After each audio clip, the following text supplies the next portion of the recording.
What if the bread on your table was hiding a deadly secret? In 2025, U.S. wheat vanished from global markets. Why were entire shipments rejected? And who's still paying the price? If you're ready to dive into this chilling mystery, drop a quick like and subscribe to uncover more true haunting tales with us. The wind howls across a barren Kansas wheat field, kicking up dust where golden stalks should stand. It's July 2025, and the sun beats down mercilessly, as if punishing the land itself. Farmers here, hardened by years of toil, are staring at a nightmare. Their crops, their lifeblood, are being rejected by the world. Ships loaded with U.S. wheat are turned away from foreign ports, and buyers are flooding Canadian markets instead. Why? What's so cursed about these crops that nations won't touch them? I first heard whispers of this story in January 2025, buried in grain market reports on X, and it's haunted me ever since. Something about it feels wrong, almost sinister. Let's unravel this mystery, step by step, and uncover the dark truth behind the U.S. wheat rejections. Picture yourself in a small-town diner in North Dakota, the kind with cracked vinyl booths and coffee that's been brewing since dawn. It's spring 2025, and the farmers at the counter aren't talking about the weather, they're talking about survival. Over 128,000 metric tons of U.S. wheat orders have been canceled by major buyers: Japan, South Korea, Indonesia, China, and Egypt. These aren't small players. They're the backbone of global grain demand. Imagine pouring your heart into a harvest, only to hear it's been labeled unfit halfway across the globe. The rejections hit like a gut punch, and the question lingers. What's wrong with the wheat? The story starts in late 2024, when the U.S. wheat industry was already teetering. Drought gripped the Great Plains, slashing yields and driving up costs. Spring wheat acreage in states like North Dakota and Montana hit a 50-year low of 9.4 million acres. Farmers like Scott Husso from Annetta, North Dakota, were barely breaking even. "Wheat, you're not making money on it," he told a local reporter, his voice heavy with resignation. Meanwhile, the political landscape was shifting. President Trump's second term was looming, and with it, threats of 25% tariffs on Canadian and Mexican goods, set to kick in by March 2025. These tariffs weren't just numbers, they were a seismic shock to North American trade, and wheat was caught in the crossfire. Across the border, Canada was ready to pounce. Their farmers, blessed with timely rains and a weaker dollar, were harvesting robust crops. Canadian ports like Vancouver and Thunder Bay buzzed with activity, shipping high-quality spring wheat and durum to eager buyers. By May 2025, China snapped up 400,000 to 500,000 metric tons of Canadian wheat, driven by heat damage to their own crops. Indonesia, Canada's second-largest wheat buyer, imported 2.2 million metric tons by June, up 32% from the previous year. Canada wasn't just filling a gap, they were rewriting the rules of the global wheat trade. But why were US crops being shunned? The whispers pointed to glyphosate, the controversial herbicide used to dry crops before harvest. Social media posts on X were ablaze, with claims that residue levels in U.S. wheat were too high for countries like Japan and South Korea, where consumer fears about pesticides run deep.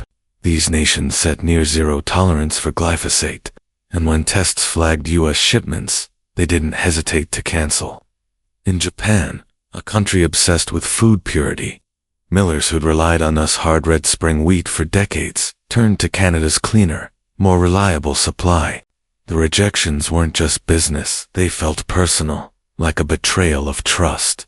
I can't help but pause here and wonder, how does it feel to watch your crop, your legacy, get turned away like it's toxic? I think about my own family, how we'd gather around fresh-baked bread at holidays, never questioning where it came from.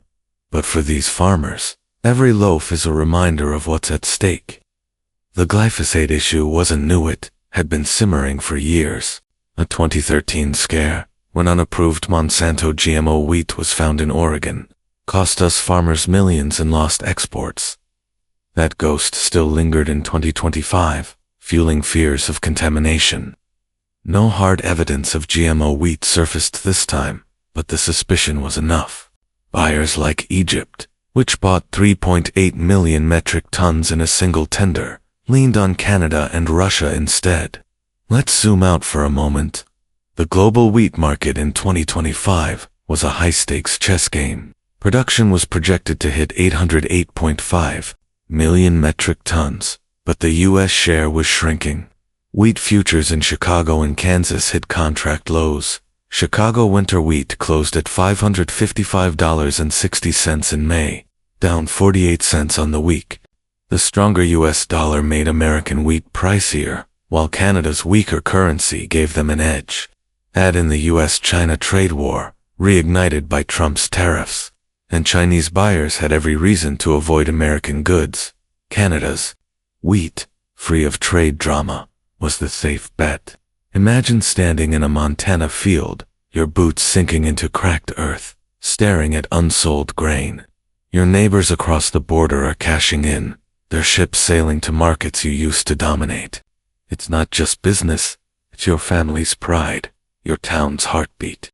By July 2025, the U.S. was projected to export 825 million bushels, the highest since 2020-21, but it wasn't enough.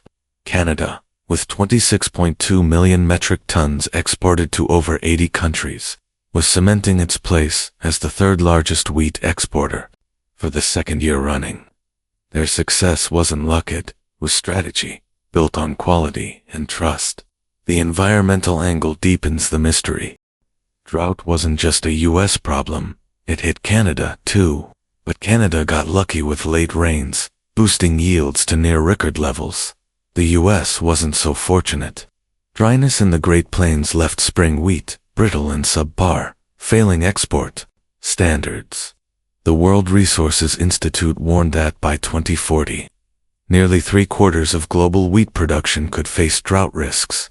In 2025, the U.S. was a case study.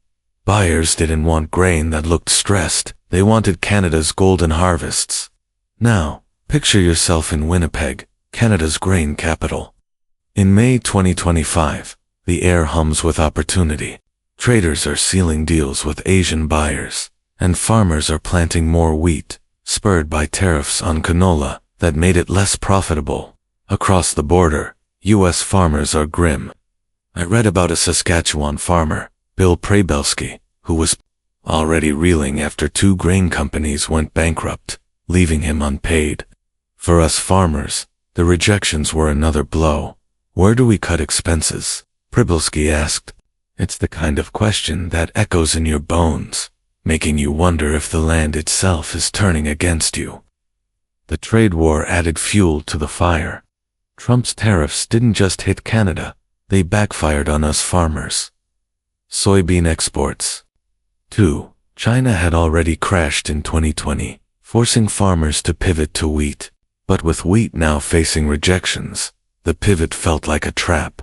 Posts on X painted a stark picture. U.S. farmers were losing faith in the system. One X user, a Kansas grower, wrote, "We're not just fighting whether or buyers, we're fighting a game we can't win." That stuck with me. Are we abandoning the people who feed us, leaving them to fend for themselves? The glyphosate saga wasn't help. Beyond health fears, it was a symbol of a broader disconnect. Us farmers, squeezed by costs, relied on chemicals to maximize yields. But global buyers, especially in Asia, were shifting toward organic and sustainable crops. Canada, with stricter regulations and a reputation for clean grain, was better positioned to meet that demand. By June 2025, Canadian wheat was king in markets like Indonesia, where U.S. shipments were once a mainstay, now relegated to emergency storehouse status. Let's talk about trust for a second. It's the invisible currency of trade. For decades, U.S. wheat was trusted its quality, its consistency. But in 2025, that trust cracked. Every rejected shipment was a broken promise, a reminder that buyers had options. The 2013 Oregon GMO scare wasn't just a memory, was a warning. When whispers of similar issues resurfaced, buyers didn't wait for proof.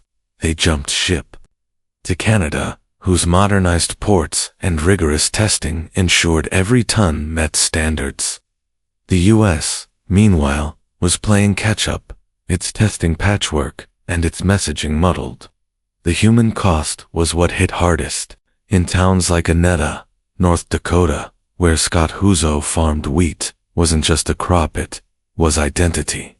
These communities, already shrinking, faced a bleak future. Young people were leaving, lured by city jobs. Schools were closing.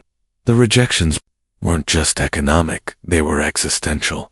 I think about Huso, about Pribilski, about the countless others whose names didn't make the news. Do we even see them?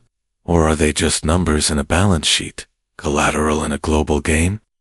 The curse of the crops wasn't supernatural, it was systemic. Trade wars, environmental neglect, and quality failures collided to create a perfect storm. Glyphosate, GMOs, and drought were the symptoms. The disease was a world that moved on. Canada didn't steal the market, they earned it, one shipment at a time. Their farmers, their traders, their ports, they were ready when the U.S. stumbled. So, what's the lesson here? It's not just about wheat or trade. It's about what we value. Trust, once broken, is a ghost that lingers. Farmers aren't just growing food, they're holding history in their hands, feeding the world we take for granted. I keep thinking about those fields in Kansas, Montana, North Dakota, golden, but silent. Their harvests unwanted. The real curse isn't in the soil. It's in forgetting the people who work it. Maybe their names won't be in history books, but their struggle, their spirit lives on, whispering truths we can't afford to ignore. If this eerie tale kept you hooked, share in the comments where you're watching from and what time it is. Stay curious.